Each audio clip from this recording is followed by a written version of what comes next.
Hello students, आज हम बात कर रहे हैं प्रेगनेंसी की। प्रेगनेंसी की सबसे पहले हम डेफिनेशन देखेंगे। अकॉर्डिंग टू सिलेबस ही हम पॉइंट्स कवर कर रहे हैं।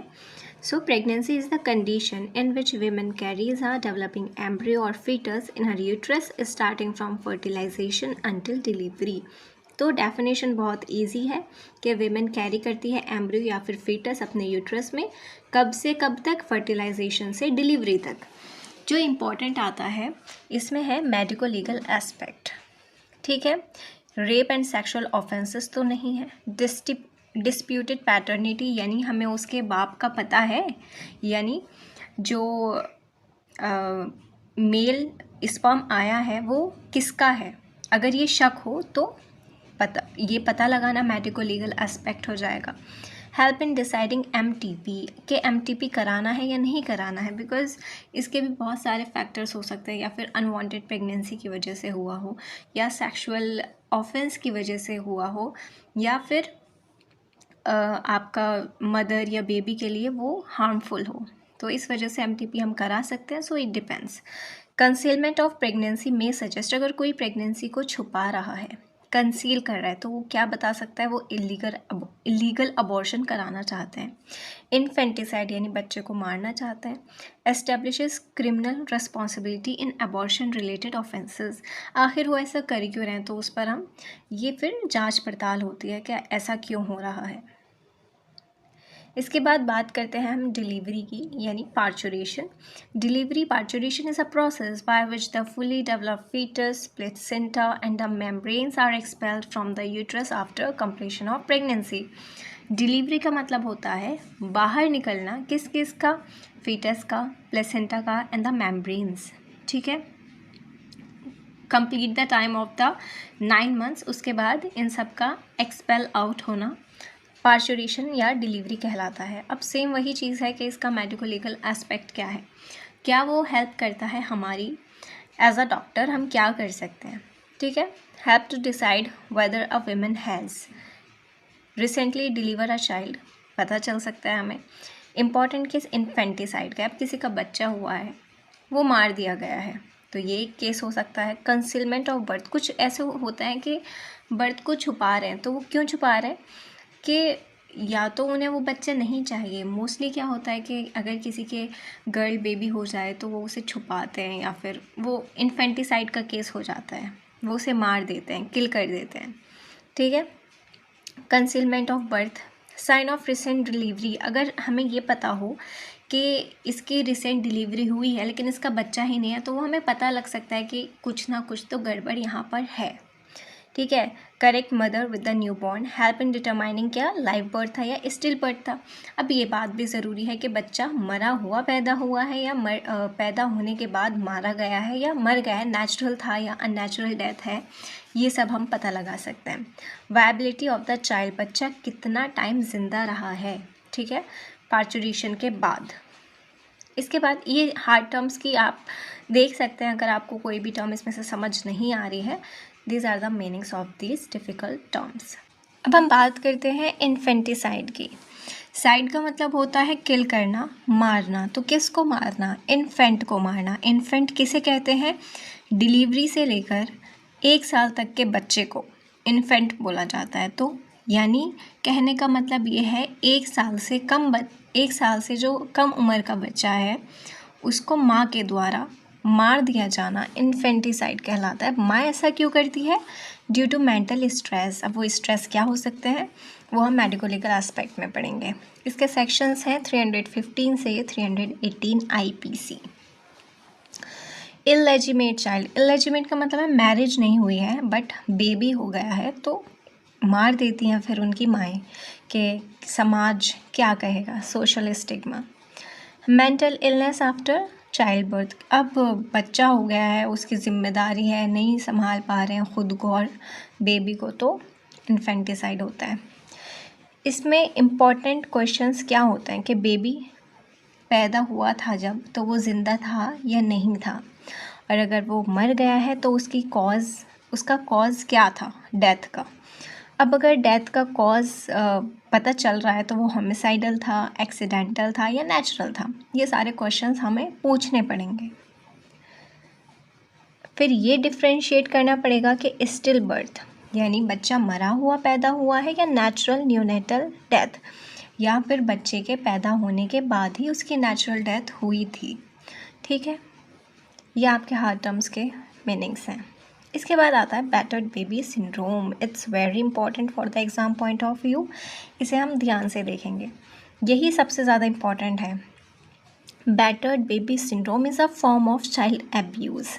ठीक है, ये क्या होता है? चाइल्ड एब्यूज़ होता है जिसमें कितने वर्ष तक के बच्चे, 3 साल तक के बच्चे सफ़र करते हैं रिपीटेडली, इंटेंशनली यानी बार बार, और इंटेंशनली ऐसा नहीं है कि अचानक से, इंटेंशनली इंजर्ड किया जाता है उन्हें बाय द पेरेंट्स और द केयर गिवर्स, यानी जो उनका ध्यान रखते हैं या फिर पेरेंट्स ही ये काम करते हैं।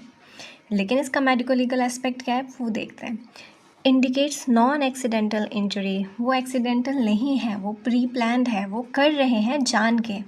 इसमें हमें क्या मिलेगा? मल्टीपल ब्रूज मिलेंगे, क्योंकि वहाँ पर जब जब उसके चोट लगेगी तो निशान होगा, ब्रूज होगा, फ्रैक्चर होगा, बर्न एंड हेड इंजरी होगी। Doctor has a legal duty to report suspected child abuse. अगर हमें पता चल रहा है कि यहाँ पर ये केस हो रहा है तो डॉक्टर की ड्यूटी है तो कि उसे रिपोर्ट करें। अगर आप इसको रिपोर्ट नहीं करते हैं, आपको पता है कि यहाँ पर ऐसा केस हो रहा है या आपको सस्पेक्ट है, तो आप उसे रिपोर्ट करें। और अगर आप रिपोर्ट नहीं कर रहे हैं तो ये क्या दर्शाता है? प्रोफेशनल नेग्लिजेंस का केस हो सकता है, आपके ऊपर ये केस लग सकता है कि आपने रिपोर्ट क्यों नहीं किया। ठीक है, relevant under juvenile justice act, ये भी बच्चों के लिए है। पॉक्सो एक्ट, पॉक्सो एक्ट कब होता है? देखो, जुवेनाइल का मतलब भी बच्चों से ही होता है, ये दोनों एक्ट बच्चों के लिए हैं। POCSO act if sexual abuse suspected तब है, और जुवेनाइल जस्टिस एक्ट में क्या है? कुछ और बच्चे अगर कर रहे हैं तो सबसे पहले हम बात करेंगे एबॉर्शन की, कि एबॉर्शन की डेफिनेशन क्या है। सारे पॉइंट्स हम कवर करेंगे जो हमारा NCISM का सिलेबस है उसके अकॉर्डिंग। एबॉर्शन की डेफिनेशन क्या होती है? Abortion is the termination of pregnancy before the fetus becomes viable before 20 weeks of gestation. तो एबॉर्शन का मतलब होता है प्रेगनेंसी को रोकना, स्टॉप करना। कब तक? 20 हफ्ते से पहले पहले। 20 हफ्ते मीन्स 5 महीने से पहले पहले अगर प्रेगनेंसी ख़त्म हो रही है तो उसे एबॉर्शन कहा जाता है। ठीक है, इसके बाद ये कह रहे हैं कि क्लासिफिकेशन इसका नेचुरल हो सकता है एंड आर्टिफिशियल। नेचुरल मीन्स जो नेचुरली होता है, अगर विदाउट ह्यूमन इंटरफेयर। ठीक है, जहाँ पे ह्यूमन का कोई इंटरफेयर नहीं होता है। सबसे पहले थ्रेटन, जो डरा देता है, जैसे ब्लीडिंग तो हो जाती है लेकिन प्रेगनेंसी चलती रहती है। कभी कभी लगता है कि ब्लीडिंग हो गई है तो यानी मेंस्ट्रुअल साइकिल स्टार्ट हो गई है, बट ऐसा नहीं होता है, वो ब्लीडिंग होती है जबकि प्रेगनेंसी कंटिन्यू रहती है। इनएवाइटेबल यानी जिसे टाला नहीं जा सकता, जिसे रोका भी नहीं जा सकता। तो abortion can not be prevented, जिसे होना ही है तो वो नहीं रुक सकता। Incomplete abortion, some product remain inside uterus, कुछ प्रोडक्ट्स यूट्रस के अंदर ही रह जाते हैं। कंप्लीट मतलब सारे प्रोडक्ट्स। अब वो प्रोडक्ट्स क्या होते हैं? Foetus, placenta and membranes. Missed abortion, dead foetus retain inside the uterus. इसके बाद आर्टिफिशियल की बात करते हैं। Termination of pregnancy by deliberate intervention, यानी जहाँ पर ऐसा हम लिख सकते हैं कि ह्यूमन का इंटरफेयर है, उनकी इंटेंशन है तब। डन टू सेव लाइफ और हेल्थ ऑफ मदर, कभी कभी ऐसा होता है जो प्रेगनेंसी है वो मदर के लिए या फिर उनकी हेल्थ के लिए हार्मफुल होती है, तो तब legally permitted under MTP act. ये कब किया जाएगा? MTP एक्ट में, क्योंकि लीगल है वो। तो अगर किसी को वहाँ पर कराना है इंटेंशनली, वॉलेंट्रली करा सकते हैं MTP। ठीक है। Eugenic means done due to foetal abnormalities, अगर फीटस में कोई ऐसी प्रॉब्लम है जिसे मतलब जिस बच्चे का रहना मुश्किल है तो फिर उसे भी अबॉर्शन करा दिया जाता है। Elective abortion done due to social और पर्सनल रीज़न, कोई सोशल रीज़न हो सकता है या कोई पर्सनल रीज़न हो सकता है। तो क्रिमिनल अबॉर्शन हो सकता है डन इलीगली, जो कि इलीगली लोग करा देते हैं, जैसे फीमेल फिटिसाइड के केस में होता है कि अगर उन्हें पता चल गया है कि लड़की है तो वो अबॉर्शन करा देते हैं, ठीक है। आउटसाइड द एमटीपी एक्ट ये होता है और ये पनिशेबल है under IPC section 312 to 316, right. इसके बाद हम पढ़ते हैं MTP, medical termination of pregnancy act. इसकी डेफिनेशन देखते हैं। The MTP act regulate legal termination of pregnancy by registered medical practitioner under a specific condition। जो वर्ड्स हाईलाइट हैं वो बहुत ज़्यादा ज़रूरी हैं, यानी ये लीगल है, इलीगल नहीं है, ये लीगल है। टर्मिनेशन ऑफ प्रेगनेंसी है by registered medical practitioner, right. तो एमटीपी क्या होता है? It is the legal termination of pregnancy by registered medical practitioner under specific conditions. वो कंडीशंस कुछ भी हो सकती हैं जो हमने ऊपर पढ़ी हैं। इसका ऑब्जेक्टिव क्या होता है? रिड्यूस मैटरनल मोर्टेलिटी रेट, माँओं के जो मृत्यु दर है उसे कम करना। प्रिवेंट अनसेफ अबॉर्शंस, ठीक है, क्योंकि कुछ लोग अनसेफ अबॉर्शन करा लेते हैं, कोई भी ऐसी मेडिसिन खा लेते हैं जो अबॉर्शन कराती है, तो इस तरह नहीं करना है क्योंकि वो हेल्थ के लिए सही नहीं है। तो अनसेफ को बचाना, यानी कोई भी ऐसे कदम ना उठाए, इसलिए एमटीपी का रूल है। To allow abortion for medically, कोई भी मेडिकल प्रॉब्लम है, सोशल कोई बात है, या फिर अपनी पर्सनल जो भी उसका मन है उस वजह से। इंडिकेशंस क्या हैं, कब कब हम करा सकते हैं, क्या क्या इसके इंडिकेशंस हैं? जब risk to life to women and foetus, जब फीटस को या फिर वीमेन को जान का खतरा हो। ग्रेव इंजरी, ग्रेव इंजरी का मतलब है बहुत ज़्यादा ख़तरनाक इंजरी, फिजिकल हो या मेंटल हेल्थ हो, ठीक है। Pregnancy due to rape, failure of contraceptive method, यानी वो अनवांटेड है। फीटल एबनॉर्मेलिटीज़, फीटल में कोई भी एबनॉर्मेलिटी है तो हम उस एमटीपी करा सकते हैं।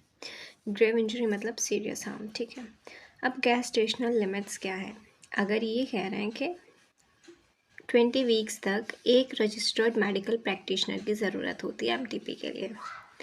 20 वीक से ज़्यादा, यानी 20 वीक 5 मंथ्स होते हैं, 5 महीने से ऊपर हो गया है तो 2, 24 महीने 6 महीने से ऊपर हो गया है तो फिर ये क्या है? मेडिकल बोर्ड इसे देखता है कि क्या करना है इस केस का।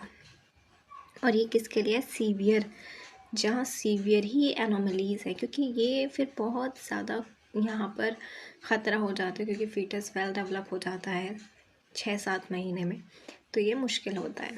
प्लेस ऑफ एमटीपी कहाँ होता है? गवर्नमेंट हॉस्पिटल्स में, प्राइवेट हॉस्पिटल्स में भी हो जाता है, क्लिनिक्स में कम होता है, but these are two main. Consent क्या है? Consent of women only, husband के कंसेंट की ज़रूरत नहीं है, क्योंकि परेशानी तो वीमेन को होती है ना। गार्जियन कंसेंट जब वीमेन 18 साल से कम की हो, मेंटली इल कोई पर्सन है तो। फिर आता है पीसीपीएनडीटी एक्ट, बहुत ज़्यादा इम्पॉर्टेंट है, ठीक है। was enacted to prevent misuse of prenatal diagnostic techniques for sexual determination leading to female feticide। क्योंकि अब ये होता है कि अगर पता चल गया है बर्थ से पहले ही कि फीमेल है तो उसे मार दिया जाता है, फीमेल फिटिसाइड कर दिया जाता है। तो ये एक्ट इसीलिए है कि ताकि फीमेल फिटिसाइड ना हो। इसका ऑब्जेक्टिव क्या है? सेक्स डिटर्मिनेशन ना हो, फीमेल फिटिसाइड ना हो। डायग्नोस्टिक टेक्निक्स के लिए इसे यूज़ किया जाता है। टेक्निक कौन कौन सी होती है? Ultrasound and amniocentesis. ये क्यों किया जाता है? सबसे पहले तो ये यूज़ अदर तरीके से किया जाने लगा है फीमेल फिटिसाइड के लिए, लेकिन इसका जो मेन पर्पस है वो जेनेटिक या फिर कंजेनाइटल डिसऑर्डर्स को पता लगाने के लिए, ठीक है। लेकिन लोगों को इससे ये भी पता चल जाता है कि क्या जेंडर है बेबी का, तो वो फीमेल फिटिसाइड का केस हो जाता है। प्रोहिबिशंस, सेक्स सिलेक्शन नहीं करना है, communicating sex of foetus to everyone नहीं करना है, एडवर्टाइजमेंट नहीं करना है, ठीक है। लड़कों के लिए ये ज़्यादा होता है कि लड़का होगा या फिर इस तरह की बातें। अगर किसी भी हॉस्पिटल में ये सारी चीज़ें हो रही हैं तो उनके लिए 3 साल की सज़ा है और 10,000 का फ़ाइन, और अगर वो ये बार बार करते हैं तो 5 साल तक की सज़ा, उससे ज़्यादा फ़ाइन, और इतना हो सकता है कि उनका जो रजिस्ट्रेशन है वो भी कैंसिल किया जा सकता है। इम्पॉर्टेंस क्या है? MTP act allow abortion under condition, कभी कभी अबॉर्शन हो सकता है जब कंडीशन हो, ठीक है, जैसे कोई बीमारी हो, हार्मफुल हो या अनवांटेड हो। पीसीपीएनडीटी एक्ट क्या करता है? सेक्स डिस्क्रिमिनेशन को बिल्कुल मना करता है।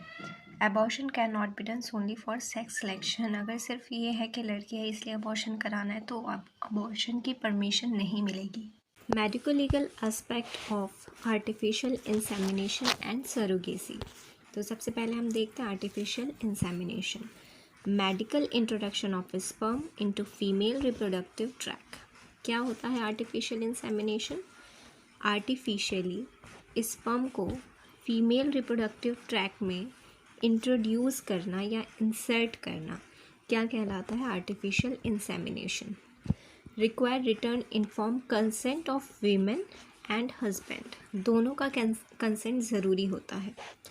Donor identity must be keep confidential. जो डोनर है अगर हस्बैंड से नहीं लिया गया है और डोनर से लिया गया है स्पर्म को, तो उसकी आइडेंटिटी कॉन्फिडेंशियल होनी चाहिए। Sex selection is illegal. Child born is legitimate and has full legal rights. अगर कोई भी आर्टिफिशियल इंसेमिनेशन से जो बेबी पैदा होता है उसके भी पूरे राइट्स हैं, ठीक है, उसके साथ कोई भी अन्याय नहीं किया जा सकता। सरोगेसी क्या होता है? A women carries pregnancy for intended parents, यानी कि ओवम और स्पर्म को बाहर यानी टेस्ट ट्यूब में फर्टिलाइज़ किया जाता है और उसके बाद उसे इंसर्ट किया जाता है किसी और माँ में, जो उसकी बायोलॉजिकल मदर है उसमें नहीं, उससे अलग किसी किराए की माँ में। ठीक है, सरोगेसी मीन्स किराए की माँ होता है, यानी वो सिर्फ उस बच्चे को 9 महीने तक अपने पेट में रखेंगी। उसके बाद वो बच्चा उन्हीं को दे दिया जाएगा जो उसके बायोलॉजिकल पेरेंट्स हैं, जिनका स्पर्म एंड ओवम है। Right. Only altruistic surrogacy is allowed in India, यानी ये सिर्फ ये कोई काम नहीं है, ये सिर्फ एक कंडीशन है कि जहाँ पर पेरेंट्स को ज़रूरत है कि सरोगेसी की, उसके बिना वो कंसीव नहीं कर पा रहे। सो ये एक इस तरह का रास्ता है। और विमेन एक ही बार कंसीव कर सकती है सरोगेसी को। Commercial surrogacy is band. ऐसा नहीं है कि बार बार कोई औरत सरोगेट मदर बने। Child is legally considered biological child of intended parents, ये बात हमने अभी बताई। Exploitation of surrogate mother is punishable. अब कोई जो सरोगेट मदर है उसका एक्सप्लॉयटेशन करे तो वो भी पनिशेबल है। एक्ट पहले हम ART का देखते हैं। इसका एम क्या है? To regulate ART clinics and banks like IVF, ICSI, sperm and ovum banks. ठीक है, इसमें फ़ीचर्स क्या होता है? Mandatory registration of ART clinics and banks, written inform consent of patient and donors. Consent is very important, ताकि कल को कोई केस करे तो हमारे पास उसका प्रूफ रहे। Sale of gametes prohibited, sale prohibited है एकदम। Donor screening and counselling compulsory. अब पहले उसकी स्क्रीनिंग करेंगे, काउंसलिंग करेंगे, उसके बाद कुछ काम किया जाएगा। ठीक है, कॉन्फिडेंशियलिटी मेंटेन करना ज़रूरी है। National and state ART board for supervision, ये बोर्ड है सुपरविज़न के लिए, जो आप देख रेख करते हैं ART क्लिनिक्स की। कौन है वो? National and state ART boards. इसके बाद बात करते हैं सरोगेसी रेगुलेशन एक्ट 2021 की। इसका एम क्या है? To regulate surrogacy and prevent exploitation. Surrogacy करो, उसमें दिक्कत नहीं है, लेकिन एक्सप्लॉयटेशन नहीं होना चाहिए। राइट। इसके बाद इंपॉर्टेंट पॉइंट्स क्या हैं? ओनली एट्रिस्टिक सरोगेसी, ठीक है, सिर्फ एक बार, वो भी उनके लिए जो क्लिनिकली नहीं कर पाते हैं, उनके लिए ऑप्शन होता है। कहाँ पर होगा? सिर्फ कुछ ही क्लिनिक्स में जो कि रजिस्टर्ड हैं उसके लिए। Eligible intended couple, married Indian couple with a medical indication, जहाँ पर उनका इंडिकेशन लिखा हो, ठीक है, उनका प्रेस्क्रिप्शन हो। मैरिड होनी चाहिए, 25 से 35 साल की वो विमेन होनी चाहिए, उनके पास एक चाइल्ड होना ही चाहिए। Can be surrogate only once, ठीक है, पूरी लाइफ में मदर सिर्फ एक ही बार सरोगेट मदर बन सकती है, और उसके लिए कंसेंट बहुत ज़्यादा ज़रूरी है। Child can not be abandon. अब जो चाइल्ड पैदा होगा वो ऐसा नहीं है कि वो बायोलॉजिकल पेरेंट्स उसे मना कर रहे हैं, सरोगेट मदर नहीं रख सकती हैं, तो वो अकेला नहीं रहना चाहिए। ठीक है, बायोलॉजिकल पेरेंट्स को चाहिए कि वो उसे एक्सेप्ट करें, क्योंकि वो उन्हीं का है। Penalty for commercial surrogacy and illegal practice ना करें, उसके लिए पेनल्टी है। और कॉमर्शियल सरोगेसी यानी ये एक पैसे कमाने का ज़रिया नहीं है, ये अपनी इच्छा से जो विमेन कर रही है ये उसके लिए है, और वो भी लाइफ में सिर्फ एक बार, वो भी उसके लिए जो 25 से 35 साल के बीच में है और जिसका एक बच्चा है।